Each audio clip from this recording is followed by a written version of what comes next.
adik-adik semuanya. Bagaimana kabar adik-adik semuanya? Kembali lagi kita bertemu di ibadah sekolah minggu online pada hari ini. Dan pada hari ini Bu Guru Mariani dan Pak Yayan mau ngajak adik-adik semua untuk memuji nama Tuhan.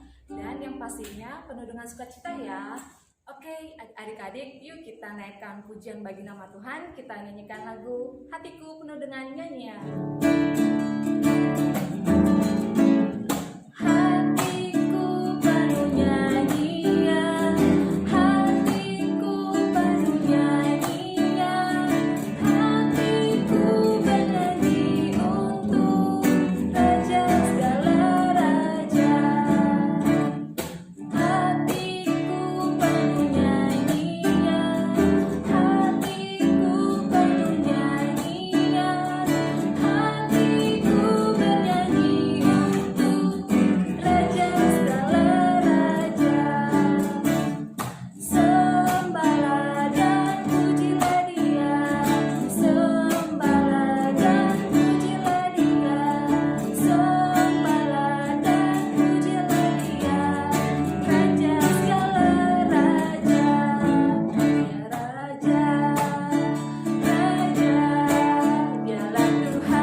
Kita mau berdoa, tapi kita nyanyikan dulu lagu Tanganku Ada Dua. Tanganku ada dua, jarinya lima-lima. Bila aku berdoa, kulipat semuanya. Oke adik-adik, kita mau berdoa. Lipat tangannya, tutup matanya, kita berdoa. Bapa kami yang di surga, kami mengucap syukur karena Tuhan sungguh baik kepada kami. Tuhan, kami mengucap syukur karena penyertaan Tuhan sehingga kami boleh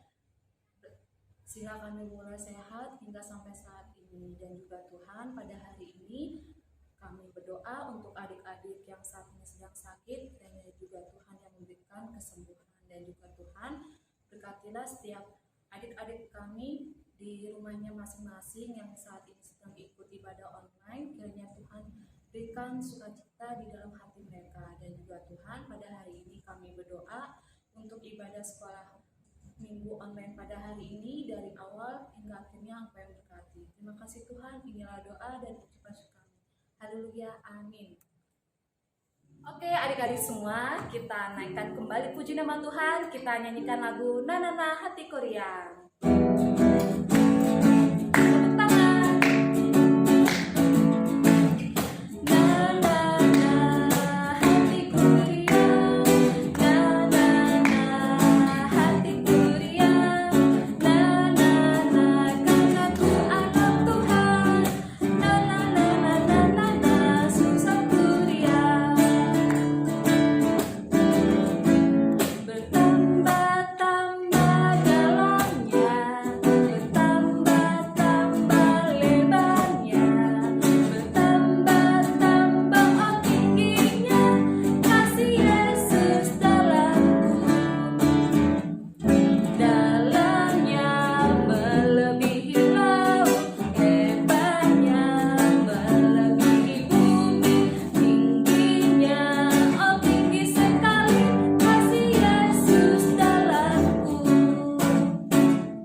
Senang sekali ya adik-adik, hari ini adik-adik di rumah semua masih tetap semangat untuk memuji nama Tuhan. Dan selanjutnya kita mau mendengarkan firman. Yuk adik-adik semua, kita siapkan hati kita nyanyikan lagu Firman-Mu Pelita Bagi Kakiku.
Siapkan Alkitabnya, alat tulisnya, buka telinganya, dan duduk yang manis ya.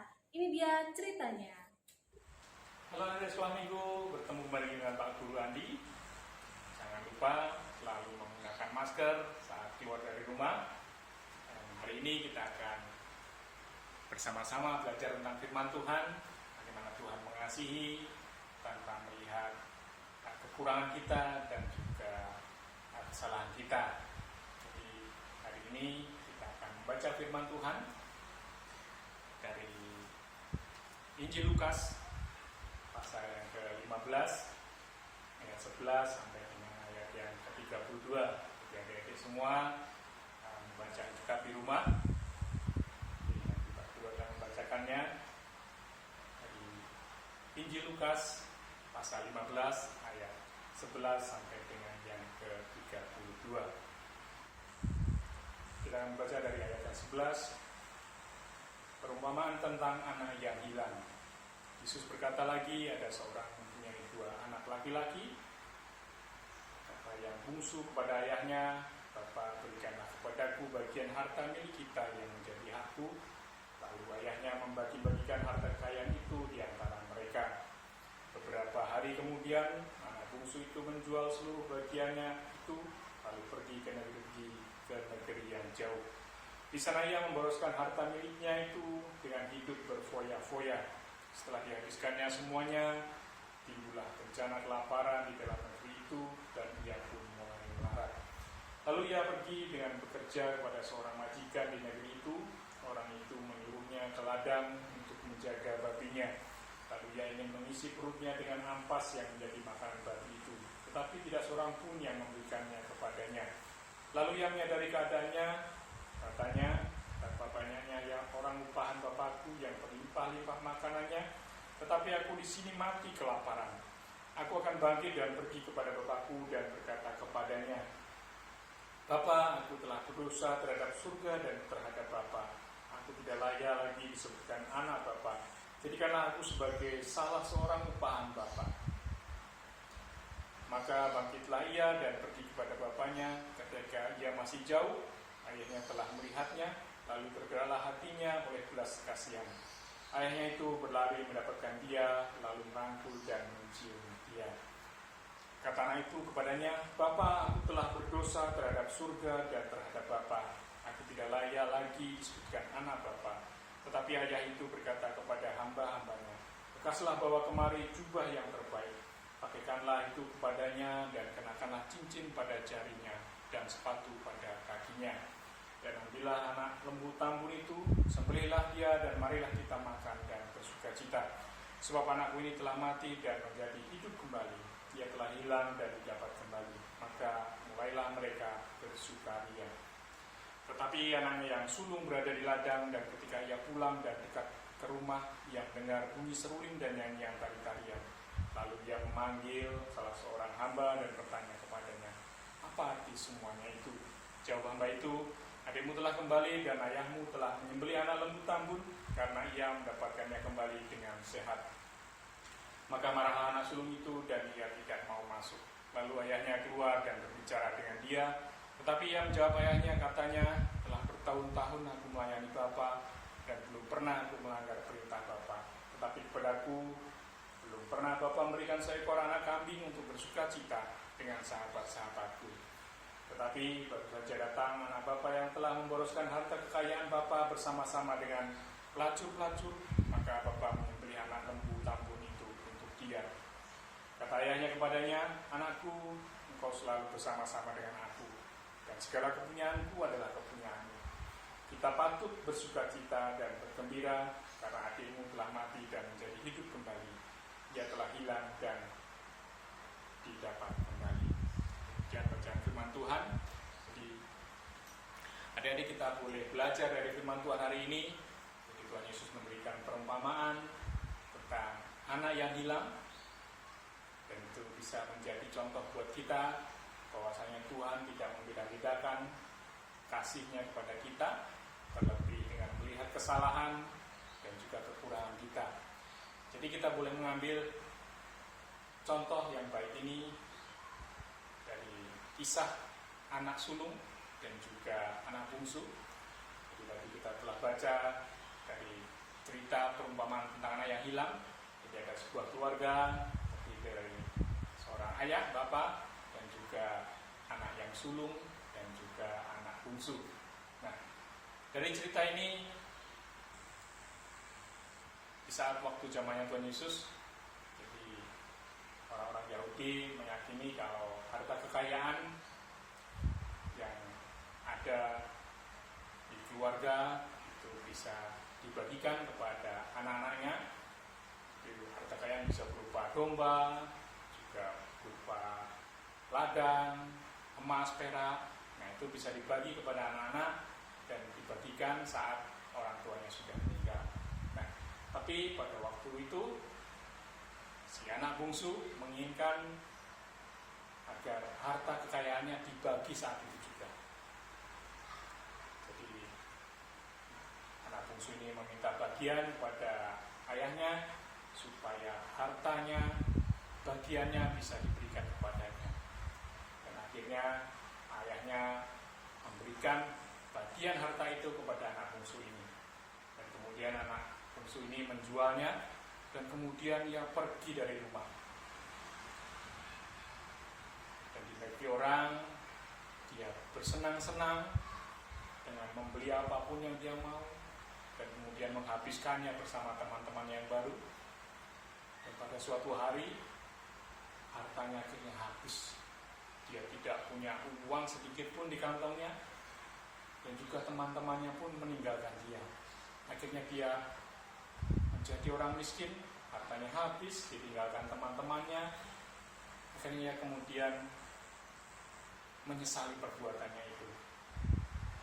Kemudian dia karena kelaparan, dia kemudian bekerja kepada salah seorang di negeri itu, di mana anak bungsu tadi pergi dari rumah.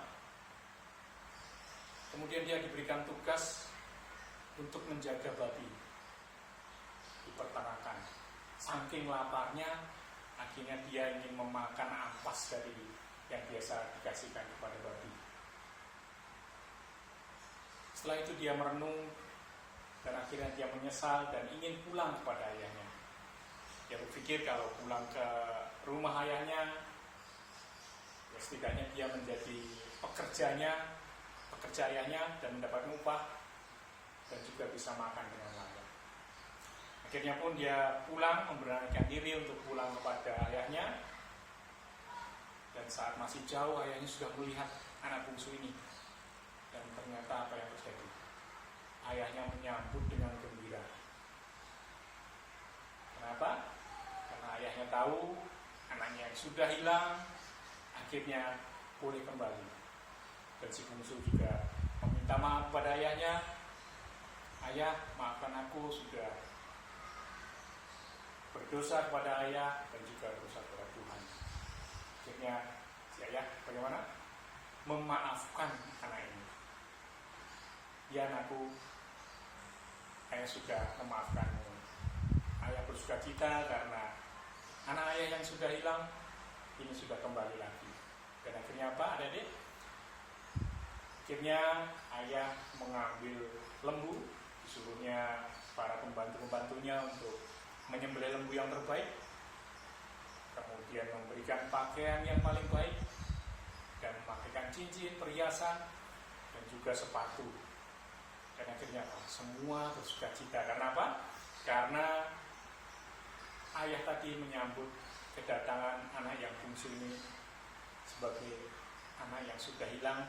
Karena ayah ini juga boleh memaafkan anaknya ini yang sudah pergi dari rumah. Tetapi untuk saudara yang bungsu, yaitu si sulung, saat dia sedang di ladang dan dia pulang, ketika dia akan pulang, tiba-tiba dia mendengar ada tari-tarian, suara seruling di rumahnya. Akhirnya dia, kok ada yang berpesta ya di rumah? Kemudian dia bertanya kepada para pembantunya, kok ada pesta-pesta, emang ada apa? Dan pembantunya mengatakan, itu adikmu yang bungsu sudah pulang. Kemudian dia marah. Kenapa? Karena dia merasa iri selama ini dia yang tinggal bekerja dengan ayahnya, membanting tulang, membantu ayahnya, tidak pernah dibuatkan pesta. Kemudian ayahnya menemui anak sulung ini dan berkata kepada anak sulung ini, anak sulung ini juga semakin marah kepada ayahnya. Kenapa ayah membuatkan pesta kepada adik bungsu yang memang selama ini sudah meninggalkan ayah, mengambil harta dan menghabiskannya berfoya-foya. Tapi kata si ayah, adikmu sudah kembali. Semestinya kita bersuka cita menyambut dia, karena selama ini dia yang sudah pergi dari rumah, boleh datang kembali dan kita boleh bersuka cita bersama-sama. Nah, adik-adik, dari cerita ini kita boleh belajar mengenai bagaimana kita boleh saling mengasihi, juga saling memaafkan apabila kalian bersama adik kakak saat bermain juga ada perselisihan.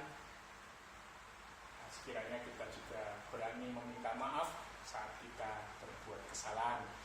Jadi contoh yang boleh kita ambil, Tuhan Yesus sendiri tidak membeda-bedakan siapapun untuk boleh datang kepadanya. Apabila ada orang yang berdosa dan meminta ampun kepada Tuhan, Tuhan akan menerima kita dengan baik. Demikian juga sebagai si sulung, jadi kita boleh ambil contoh untuk kita tidak merasa iri dan juga melakukan sesuatu dengan boleh kita dengan keikhlasan dan juga ketulusan, dan tidak hanya mengandalkan untuk mendapatkan upah saja saat dalam bekerja. Nah, adik-adik, jadi demikian firman Tuhan pada hari ini. Kita akan bisa bertemu kembali pada lain kesempatan. Jangan lupa kita selalu mencuci tangan dan juga menggunakan masker saat keluar dari rumah. Ya, demikian firman Tuhan. Tuhan memberkati kita semua. Sampai ketemu kembali. Karena adik-adik sudah mendengarkan firman, yuk kita kembali naikkan puji nama Tuhan. Kita nyanyikan lagu "Dengar Dia Panggil Nama Saya".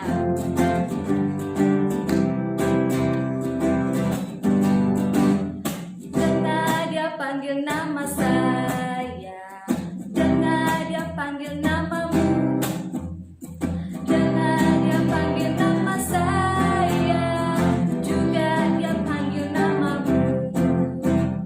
Dengar Dia panggil nama saya, juga Dia panggil namamu. Dengar Dia panggil nama saya, juga Dia panggil namamu. Oh giranglah, Yesus amat cinta pada saya. Oh giranglah, ku jawab ya, ku jawab ya, ku jawab ya Tuhan, ku jawab ya Tuhan, ku jawab ya. Oke, adik-adik, mari kita siapkan hati kita. Kita mau berdoa. Lipat tangannya, tutup matanya, kita berdoa ya. Bapa kami yang di surga, dikuduskanlah namamu, datanglah kerajaanmu, jadilah kehendakmu di bumi seperti surga. Berikanlah kami pada hari ini makanan kami yang secukupnya, dan ampunilah akan salah kami seperti kami juga mengampuni orang yang salah kepada kami. Dan janganlah membawa kami ke dalam pencobaan, tetapi lepaskanlah kami daripada yang jahat. Karena Engkau yang punya kerajaan dan kuasa dan kemuliaan sampai selama-lamanya. Amin. Bapa, terima kasih. Bapa, terima kasih.